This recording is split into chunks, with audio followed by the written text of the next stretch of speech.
Info Éco signé Laura Cambo ce matin. Bonjour Laura. Bonjour Pauline. Alors qu'Emmanuel Macron n'a toujours pas désigné de Premier ministre, on en parlait à l'instant.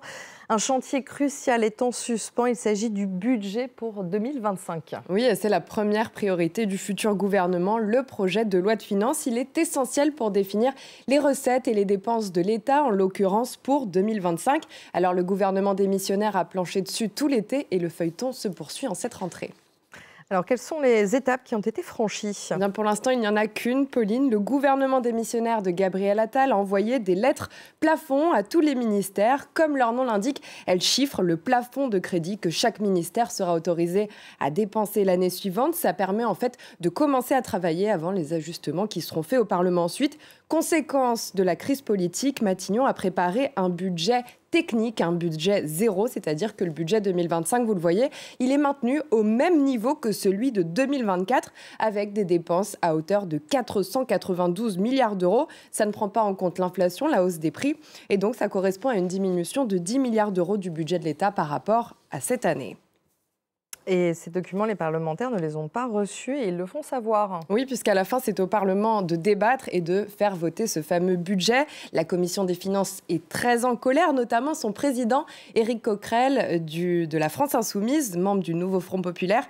Les députés n'ont pas reçu le contenu de ces lettres plafond qui ont été adressées il y a pourtant 10 jours aux différents ministères. Dans une interview donnée aux Parisiens ce week-end, le ministre des Comptes publics, Thomas Cazenave, a promis qu'ils allaient recevoir ces informations ce soir, avec une autre promesse. Nous ne sommes pas en retard sur le calendrier. Alors, est-ce que c'est vrai ?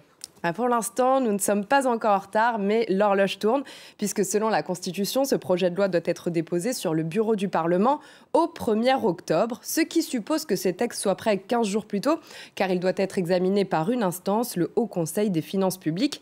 Après le 1er octobre, ce texte doit être débattu à l'Assemblée avec une date cruciale en ligne de mire, le 31 décembre, puisqu'au 31 décembre, ce budget doit être voté et adopté. Sinon, on risque un shutdown, un peu comme aux États-Unis. Pas de salaire versé aux fonctionnaires, plus de dépenses de l'État, etc.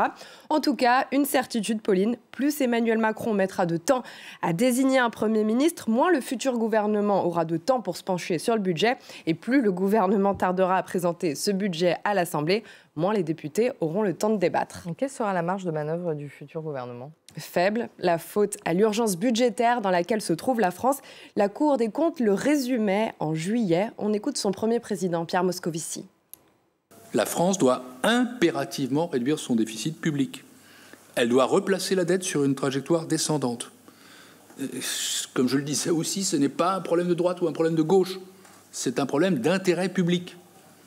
Si on ne se désendette pas, on n'a aucune marge de manœuvre pour faire quoi que ce soit. On revient un peu sur ces chiffres. Le déficit français a dérapé l'an dernier à 5,5% du PIB.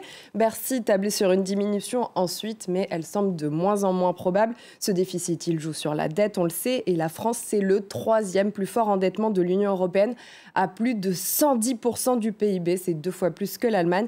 Il n'y a que la Grèce et l'Italie qui font pire. À ça s'ajoute une mauvaise nouvelle. La croissance pour cette année a été revue à la baisse. Un problème, la Commission européenne a épinglé la France, l'a placée sous procédure de déficit excessif avec 6 autres pays. Alors théoriquement, le ministère de l'économie doit lui présenter d'ici la fin du mois sa trajectoire de réduction du déficit et de la dette. Seulement, on l'a compris, la France n'a pas de budget pour l'an prochain.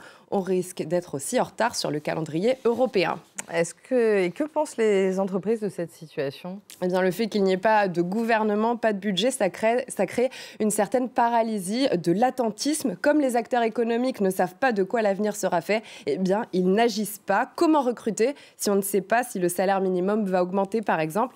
Des incertitudes qui touchent des secteurs très variés. Il y a le bâtiment, les professionnels de la santé, les petites entreprises, la publicité, tous ces secteurs qui se sont plaints. Merci beaucoup Laura. C'était l'Info Éco.